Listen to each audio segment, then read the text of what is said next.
I started the Martha's Vineyard Black-owned business directory in 2019.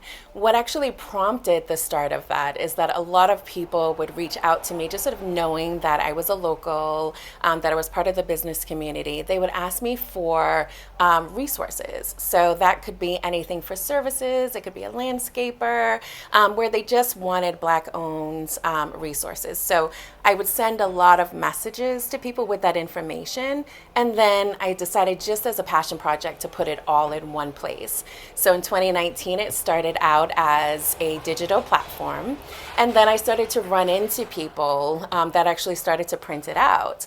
And it didn't print really well because of the scrolling format of the website. So that's really what prompted me to really consider turning it into a magazine that people then started to use as a planning tool, to plan their Martha's Vineyard vacations. In 2019, when I first created the platform, I wasn't sure actually how well it would be received. And I was actually sort of shocked just by people really saying, thanking me actually for doing it and just saying, this is long overdue. Thank you for putting everything, all in one place. For those who maybe don't have, sort of the same values, I was worried that maybe there would be a little bit of, sort of pushback or community pushback. And there really wasn't, which was really nice to be able to see. And then in 2020, where we hit the pandemic, the murder of George Floyd, there was a lot of sort of like civil unrest that was really happening sort of everywhere at that time.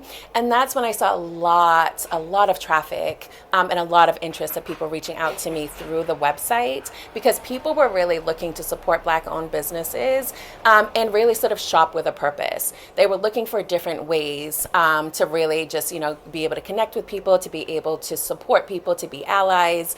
So really in 2020, the platform itself really sort of took off and became sort of a national platform in a lot of ways at that time. And now today, we're celebrating its 5-year anniversary for 2023.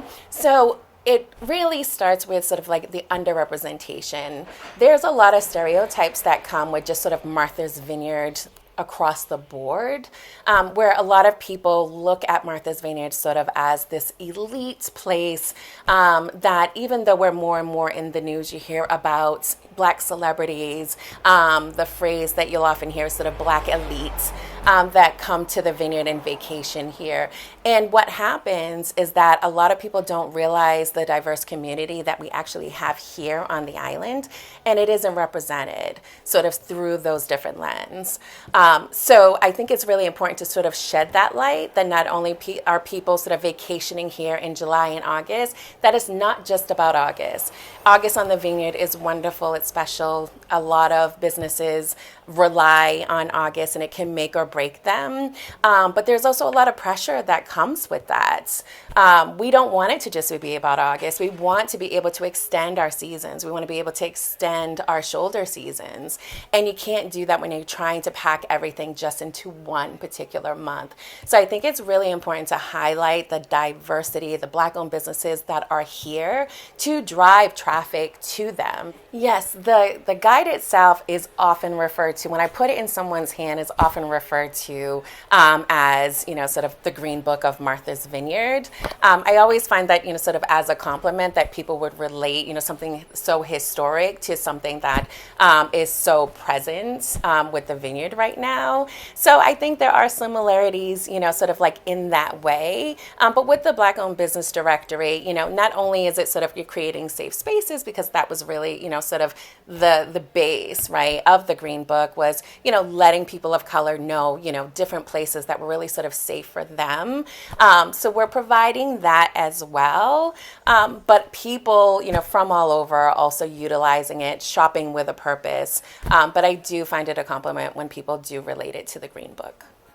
So the great thing about the directory is that so many different locations have become, it's really easy to be able to find the different businesses if you're looking for them. So if you're looking for Black-owned businesses on the vineyard, that's what's going to pop up. The directory is going to pop up. The different businesses are going to pop up. So it's giving them an extra layer of, sort of exposure, and really sort of giving them an additional platform to sort of be found in that way.